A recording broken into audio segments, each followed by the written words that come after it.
If you've been suffering from recurrent calcium oxalate kidney stones, there may be a risk factor that you've been ignoring. If you'd like to find out what this is, you're going to want to check out this video. Hi, I'm Joey Weichman, and welcome to Stone Relief. Today's topic of conversation is calcium oxalate stones, the #1 type of kidney stone around the world. It is roughly 80% of every kidney stone formed. And this is telling us something. That means most of us out there are ignoring some pretty significant risk factors. And that's the purpose of today's video. We're going to dive into this particular risk factor in a little bit more detail. We're going to define what it actually is to help you educate yourself, to be aware of what you're looking at, talk about what causes higher levels of this particular substance. We're also going to talk about what you can do to lower it and also lower your risk. But first, let's dive in and talk about the risk factor. So, as I had mentioned, calcium oxalate stones are the most prevalent type of kidney stone. And hyperoxaluria is the #1 risk factor with this stone type. But what is hyperoxaluria? So hyperoxaluria is excess urinary oxalate. This means that you're passing more urinary oxalate than you're supposed to.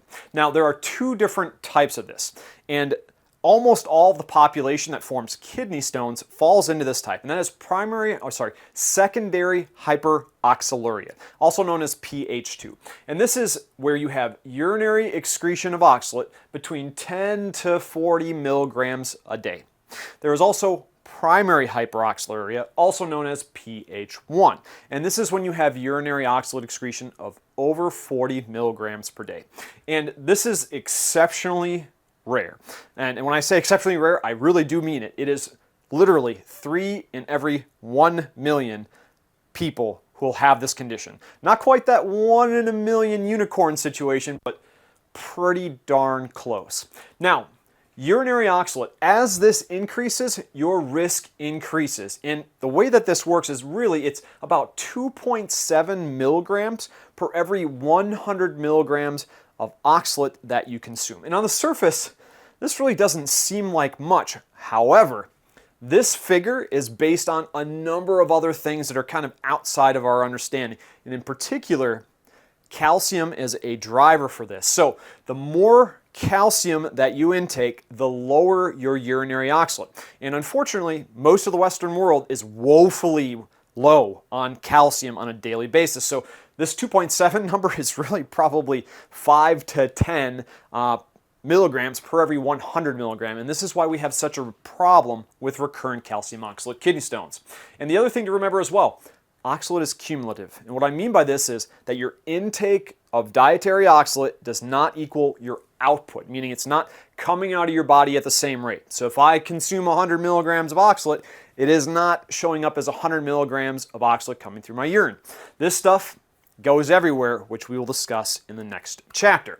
Now, supersaturation is another one of those things that is critical for calcium oxalate stone formation. So what I mean by this is that there are both calcium and oxalate ions in your urine that are in excess. They are not able to be dissolved by your urine. And this is the best way to visualize this is like a glass of Kool-Aid or Country Time lemonade or whatever you're mixing in a liquid and a powder. And you've got those little granules down at the bottom of your glass that have not dissolved. That is supersaturation in action.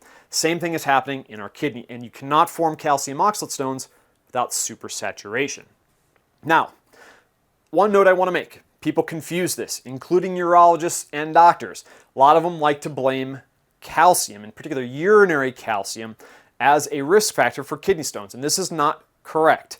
Now, there are certain situations where if you, talking about this in the next chapter, are consuming excess oxalate and you're consuming excess calcium, or you're excreting excess calcium rather, yeah, you may have a risk factor. But calcium on its own is not an issue. And we have a video on this separate topic, so go check that out if you're interested about calcium. But on its own, calcium is not a risk factor. It is an innocent bystander that is getting hijacked by oxalate, which is then crystallizing, growing, and then forming kidney stones. But on its own, it is not a risk factor.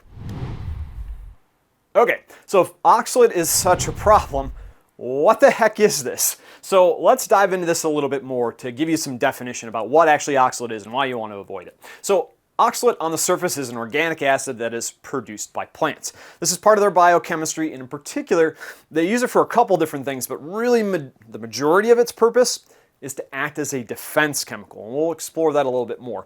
But the secondary action is it's also used to bind, coincidentally enough, calcium in the root structure while that plant is in the soil, because that is a part of its biochemistry and that is a natural process. So again, it's what happens when we ingest it. It binds with calcium in our bodies too. Big surprise. So this defense chemical mechanism, now it's designed to repel animals and insects because plants can't run away. They're not just like an animal where if it's frightened or threatened, it just bails or fights back. Plants are rooted in the ground and, they can't really fight back. There are certain plants that might trap insects like a Venus flytrap, but on the whole, they can't do much. So what do? They poison whatever is eating it to dissuade it from eating it again in the future. So this is also a big problem because there are a ton of high oxalate items out there that would not be part of our food supply, but there are very high oxalate grasses in parts of the world that have actually been known to kill large mammals like cows or bison if they eat too much of it. So this is not only a problem for human biochemistry, this is also a problem for mammalian biochemistry, even animals that are herbivores. So even animals that are meant to eat plants have problems with oxalate because it is a toxin. Now, again, I've mentioned this is not part of our biochemistry, and some of the population manages this better than others because really when you take a look at the whole, the prevalence rate of kidney stones is probably around 15 to 16% of the world population right now as of this recording and at the end of 2023, but this rate is on a skyrocket trajectory, and I would not doubt that probably within the next year or so, maybe two, we're probably going to be knocking on 20% of the world population suffering from kidney stones.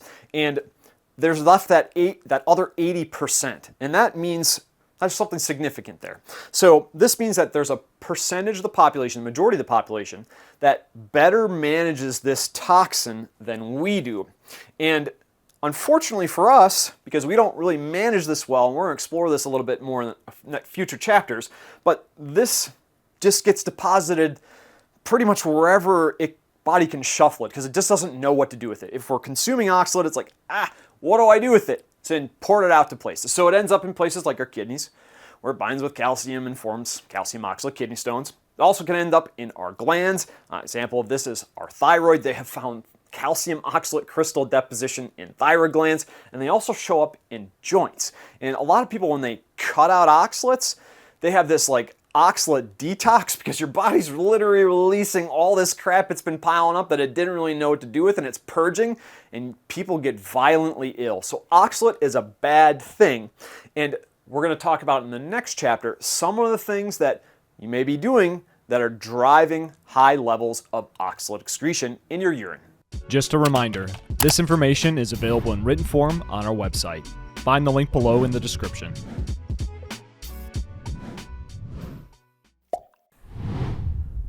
So, we've established that oxalate is kind of a bad guy and it is a toxin to our biochemistry. When I say our, I mean as a kidney stone forming population, our biochemistry does not really get along with that. So, what are some roots of this issue? And if you've been following me for any extent of time, you know I talk a lot about diet because diet, or the foods you eat, are the #1 source of oxalates. And most of the problem occurs with the plant foods that we're eating. And by plant foods, what I mean by this is fruits, vegetables, nuts, seeds, anything that's going to be coming from the plant familia. And these are problematic for our biochemistry. Animal products do not contain oxalate at all. It just does not exist. This is more appropriate for our biochemistry.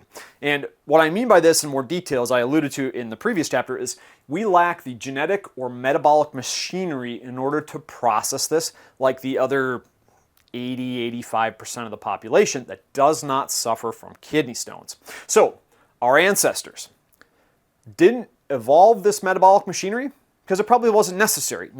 Evolution is a path that we go down, and it is literally survival of the fittest. So we are selecting and adapting our genetic and metabolic machinery in order to be able to thrive in the environment for which we operate. So our ancestors probably didn't encounter much plant based food products. They just weren't available. It's climate, whether it be the geography where they lived, whatever it is. We didn't encounter it, so we didn't develop it, whereas the other part of the population did. So again, you don't see it, you don't need to manage it. Our body was focusing on doing other things. Also, there has been more research on this as it's evolving that there might be some link to our gut microbiome. In particular, there's something called Oxalobacter formigenes. Now, again, this is also, not to get off on a side topic here, but this gut microbiome, people think that it's just this separate thing. It's like, well, I'll just add a probiotic of that. It doesn't work that way. It really is rooted back to what we're talking about in terms of our evolution and our ancestors developing appropriate machinery, and the gut microbiome is intrinsically tied to this. Now, other things that can contribute to this: vitamin C supplementation. In particular, supplementation, meaning ascorbic acid and synthetic versions of vitamin C, not necessarily naturally occurring vitamin C that you might get from fruits. So they have found that any consumption over 1,000 milligrams per day can increase urinary oxalate, because actually vitamin C is converted to oxalate in our body when we reach a certain threshold. And that threshold for most people is right around that 1,000 milligram mark. So as of this recording, we're coming into the end of 2023, cold and flu season. Take it easy on vitamin C supplementation in particular, or even just natural vitamin C consumption from fruits, because excess of this is problematic, again, if you form calcium oxalate kidney stones. And then lastly, just a little brief mention here, we talked about primary hyperoxaluria type 1 or PH1 on the first chapter. And again, this is oxalate that is being created by our bodies due to a malfunction in our genetic machinery. And again, super rare, 3 in 1 million people. Not quite unicorn, that 1 in 1 million, but damn near unicorn status. So very, very rare. Not going to dive into this much in this chapter. So now that we know about this risk factor, what are the things that we can do to help manage this to minimize our risk for calcium oxalate kidney stones? First things first, about diet again. It's a big surprise. Stop eating oxalates. No oxalates, no calcium oxalate kidney stones, unless you have primary hyperoxaluria type 1, which is again 3 in 1 million of the population. So if you stop eating oxalates, you don't get kidney stones. That means you should be focusing on animal foods. What do I mean by this? Animal foods are meat, organ, dairy, bone products, eggs. The list can go on here, but things that are not coming from plants, they're coming from animals. This is what our ancestors thrived on. This was abundant in our environment, whereas plants were not, thus we lack that genetic machinery. Neutralizing your urine pH can also be beneficial. This is not as powerful as changing your diet and the foods that you eat, but it can play a role. And by neutralize, I mean a pH of 6.5 to 7.5, just somewhere in that ballpark. Neutral is generally accepted as a pH of 7.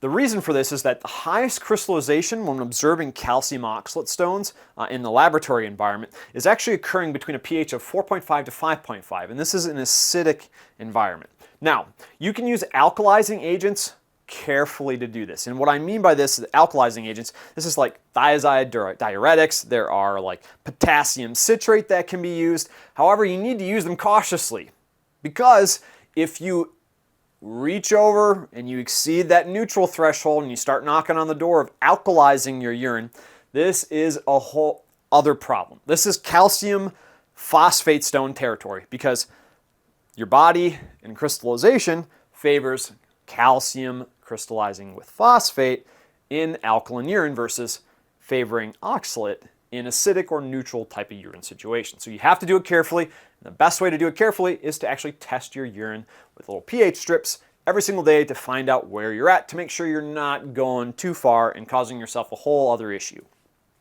Next, minimum of 3 liters, roughly 96 ounces imperial, water every single day. So the more water you drink, the more urine you create, and that decreases your stone risk because you're passing out these lithogenic agents like oxalate, contributor potentially calcium as well. If you're continuing to eat oxalate, it's passing it out of your system, not allowing time for crystallization, which is then reducing your kidney stone risk. So water is a good thing. Additionally, measure what you manage. This is like a business principle, but it also applies to our lives with kidney stones. So if you want to change something, you have to measure where you're at. So 24-hour urine tests roughly every 3 months to kind of get a figure on where is my urinary oxalate. If you didn't follow my advice up top here and you're still trying to eat oxalate, I would encourage you to go back down this path. This is where I've found success and haven't had a kidney stone in the last 3 years by changing my diet. But if you're insistent on continuing to eat oxalate, make sure you're measuring it so that you can manage it and you're not setting yourself up for future problems. And then lastly, get a coach.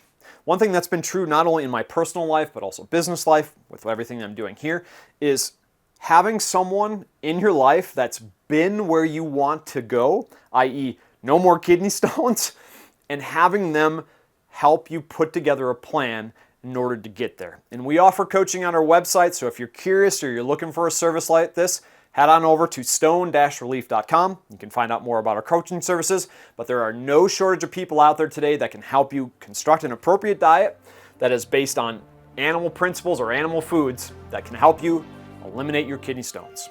Visit our website if you'd like to join a community of people learning to manage their kidney stones naturally. See you in the next video.